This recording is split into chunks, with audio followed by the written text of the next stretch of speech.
Hello friends, my name is Ruchika Sharma. Welcome to my channel Study with Ruchika Sharma. Today we will start class +1 second chapter Basic Accounting Term. Capital receipt and revenue receipt. Receipt का meaning होता है money receive होना। तो किसी भी businessman को दो तरह से मनी रिसीव होती है, एक तो होती है रेगुलर बेसिस पर और दूसरी होती है नॉन रेगुलर बेसिस पे या इरेगुलर बेसिस पर। रिवेन्यू रिसीट की जो नेचर होती है वो रेकरिंग नेचर का होता है। रेकरिंग मीन्स रेगुलर बेसिस पे उनको वो इनकम होती रहती है।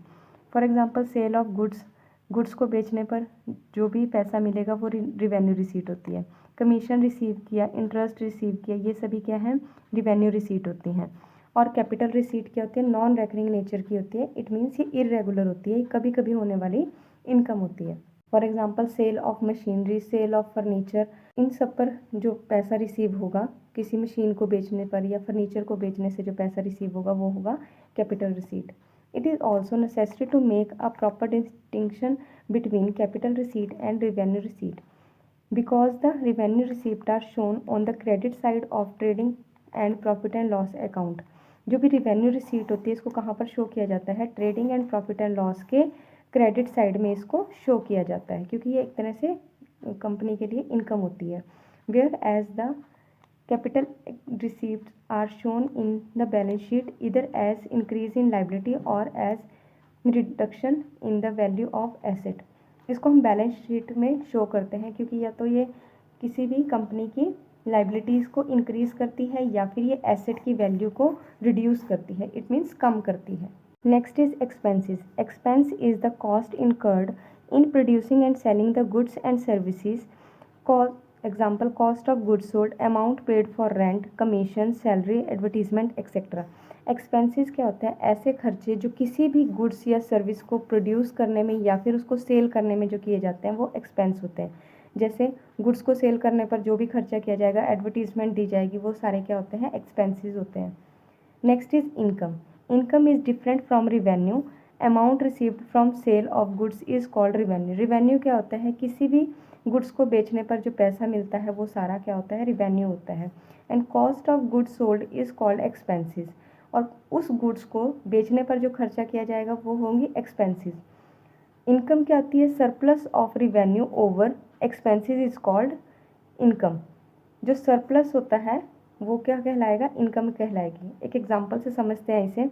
फॉर एग्जांपल एक गुड्स है, गुड्स का हमने उसको प्रोड्यूस करने पे 4 लाख का खर्चा किया था, लेकिन हमने उसको 5 लाख रुपीज़ में बेच दिया, तो वो क्या हो जाएगा, हमारा रिवेन्यू हो जाएगा। इनकम क्या होगी, जितने में हमने बेचा है और जितने में हमने बनाया है, अगर हम उनको माइनस कर देते हैं तो वो हमारी जो माइनस करने पे आएगा वो हमारी इनकम होगी। Next is expenditure. Expenditure is any disbursement of cash or transfer of property or incurring a liability for the purpose of acquiring assets, goods and services is called expenditure. It means that any type of payment for the receipt of a benefit is termed as expenditure. Expenditure क्या होता है कि जो भी हम profit को earn करने के लिए जो खर्चे करते हैं वो सारे एक्सपेंडिचर में आते हैं, जबकि एक्सपेंसेस क्या होते हैं, सिर्फ गुड्स और सर्विसेज को खरीदने के लिए जो हम खर्चे करते हैं वो क्या होते हैं, हमारे एक्सपेंसेस। जबकि एक्सपेंडिचर में हम चाहे वो गुड्स और सर्विसेज से रिलेटेड हो या फिर हमें कोई प्रॉपर्टी खरीदनी है, कोई बिजनेस में लैंड खरीदनी है या फिर कोई बिजनेस के लिए मशीनरी खरीदनी है, फर्नीचर खरीदना है, उस पर भी जो खर्चे किए जाते हैं वो एक्सपेंडिचर होता है। एक्सपेंसेस एक छोटी टर्म है और एक्सपेंडिचर एक बहुत बड़ी टर्म है। एक्सपेंडिचर को आगे हम फर्दर 3 पार्ट्स में डिवाइड करते हैं। First is capital expenditure, second is revenue expenditure, third is deferred expenditure. Capital expenditure, any expenditure which is incurred in acquiring or increasing the value of fixed asset is termed as capital expenditure, such as the amount spent on the purchases। Capital expenditure ये non recurring nature के होते हैं, non recurring nature के। It means ये ऐसे खर्चे होते हैं जो कि हम मतलब रेगुलर बेसिस पे नहीं करते, कभी कभी करते हैं। जैसे हमने कोई बिज़नेस के लिए न्यू लैंड परचेज करनी है या न्यू मशीनरी परचेज करनी है या फिर हमने कोई फर्नीचर परचेज करना है, तो उससे क्या होगा कि बिज़नेस के लिए हमने कोई एसेट परचेज की है, फिक्स्ड एसेट परचेज करेंगे तो वो कैपिटल एक्सपेंडिचर होता है और ये लॉन्ग टर्म प्रॉफिट देते हैं हमें। Next is revenue expenditure, any Next is revenue expenditure. Any expenditure the full benefit of which is received during one accounting period is termed as revenue expenditure. Such expenditure does not result in an increase in the earning capacity of the business but only keeps in maintaining the existing earning capacity. Examples: cost of goods sold, salaries, rent, etc. Revenue expenditure ऐसे खर्चे होते हैं जो हम रोज़ करते हैं, regular basis पे करते हैं. इट मीन्स ये रेकरिंग नेचर के होते हैं. रोज़ किए जाने वाले खर्चे क्या हो जाते हैं, हमारे रिवेन्यू एक्सपेंडिचर होते हैं. जैसे हमें रेंट पे करना होता है किसी बिल्डिंग का, सैलरी पे करनी है वर्कर्स को, या गुड्स को बेचने के लिए जो खर्चे करने पड़ते हैं वो होते हैं revenue expenditure. Next is deferred revenue expenditure. These are certain expenditure which are revenues in nature but the benefit of which is likely to be derived over a number of years. Deferred revenue expenditure ऐसे expenditure होते हैं जो कि जिनकी nature कैसी होती है, revenue nature के होते हैं. हमें ये रेगुलर बेसिस पे करने पड़ते हैं, लेकिन जो इनका प्रॉफिट मिलता है या जो बेनिफिट्स मिलते हैं वो हमें लंबे टाइम के लिए मिलते हैं. जैसे एडवर्टीजमेंट पे हमें रेगुलर बेसिस पे खर्चा करना पड़ता है, लेकिन इसका हमें बेनिफिट क्या होता है, बहुत लंबे टाइम तक मिलता रहता है. Next is profit. It is the excess of total revenue over total expenses of the business enterprise of an accounting period. Profit increases the investment of the owner. Profit क्या चीज़ होती है, टोटल रिवेन्यू और total expenses के बीच में जो difference होता है वो हमारा प्रॉफिट होता है. जबकि हम इनकम भी यही मानते हैं, लेकिन इनकम जो होती है वो वन ट्रांजैक्शन से, एक ही ट्रांजैक्शन से रिलेटेड होती है. कि अगर मान लो हमने एक ही गुड को किसी को बेचा, मान लो मशीनरी को बेचा, मशीनरी को बेचने से हमें 5 लाख की मशीनरी हमने वो मैन्युफैक्चर की थी और हमने उसको 6 लाख में बेच दिया, तो वो हमारी इनकम कहलाएगी. लेकिन जो हमारे बिजनेस है, बिजनेस में एक ट्रांजैक्शन ना होकर बहुत सारी ट्रांजैक्शंस होती हैं. जब उन सारी ट्रांजैक्शंस का टोटल रिवेन्यू और टोटल एक्सपेंसेस देखा जाता है और उनको आपस में माइनस करने पर जो हमें पैसा मिलेगा वो हमारा क्या कहलाता है, प्रॉफिट होता है. Next is gain. It is a monetary benefit, profit और advantage resulting. Gain. It is a monetary benefit, profit और advantage resulting from events or transactions which are incidental to business such as sale of fixed asset, winning a court case. Gain क्या होता है, ये हमारा एक monetary benefits होते हैं, लेकिन ये रेगुलर बेसिस पे नहीं होते, कभी कभी होते हैं, इंसिडेंटल होते हैं.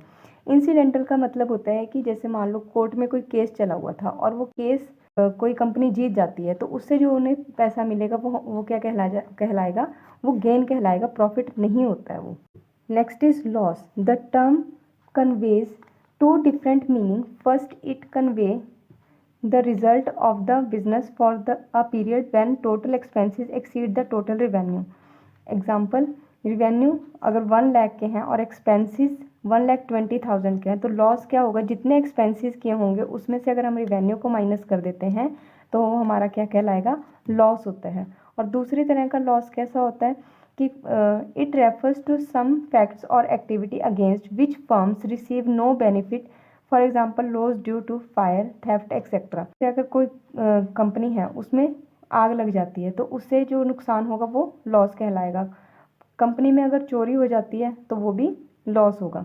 तो लॉस दो तरह का होता है, एक तो होता है कि अगर चोरी हो जाए या आग लग जाए, एक तो इस तरह का लॉस होता है. दूसरा क्या होता है कि रिवेन्यू कम हो, एक्सपेंसेस ज़्यादा हो, तब भी वो लॉस कहलाता है. Next is purchases. The term purchases is used only for the purchase of goods in which the business deals.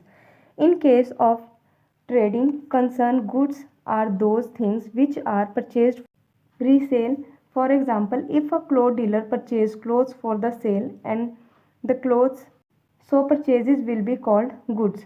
The term purchases include both cash purchases and credit purchases of goods.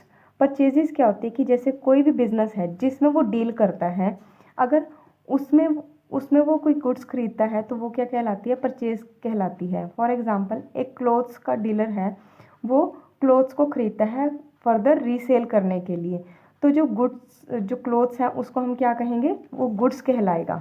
ठीक है. Purchases दो तरह से की जा सकती हैं, cash में भी परचेज किया जा सकता है, क्रेडिट में परचेज किया जा सकता है. क्रेडिट मीन्स उधार में भी गुड्स को परचेज किया जा सकता है. Next is purchase return. When purchases goods are returned to the supplier, these are known as purchase returns. Such returns are also termed as return outward. कभी कभी क्या होता है कि बिजनेसमैन जो गुड्स को परचेज करके लाता है उसमें से कुछ डिफेक्टेड निकल जाती है, तो जो बिजनेसमैन होता है वो क्या करता है, उसको वापस कर देता है जिससे उस सप्लायर को जिससे उसने वो गुड्स खरीदी थी। तो इसको क्या बोलते हैं, परचेज रिटर्न बोला जाता है, या फिर इसको रिटर्न आउटवर्ड भी कहा जाता है। Next is sales. The term sale is used only for the sale of those goods which are purchased for resale purpose. Sales क्या कहलाता है कि ऐसे गुड्स जो कि आगे बेचने के लिए खरीदी जाती हैं और उनको बेचा जाए तो वो क्या कहलाएगा, सेल्स कहलाती है। The term sales is never used for the sale of assets. अगर एसेट्स को बेचा जाता है और उसको बेचना सेल्स नहीं कहलाएगा, जिसमें कि कोई डीलर डील करता है गुड्स को बेचने में, वही क्या कहलाती है, सेल्स कहलाती है। For example, if a cloth dealer sells goods it will be termed as sales. अगर कोई क्लोथ्स का डीलर कपड़े बेचता है तो वो क्या कहलाएगी, सेल कहलाएगी। अगर वो डीलर कोई फर्नीचर बेचेगा, ओल्ड फर्नीचर को बेच देता है, तो वो उसकी सेल नहीं कहलाएगी। It will not be termed as sale. The term sales include both cash and credit sale. अब जैसे परचेजेस दो तरह की हो सकती हैं, कैश में भी कर सकते हैं और क्रेडिट में भी, इसी तरह से सेल भी कैश में भी गुड्स को बेचा जा सकता है और क्रेडिट पर भी गुड्स को बेचा जा सकता है। Sales returns. Some customer might return the goods sold to them. Such returns are also termed as return inward.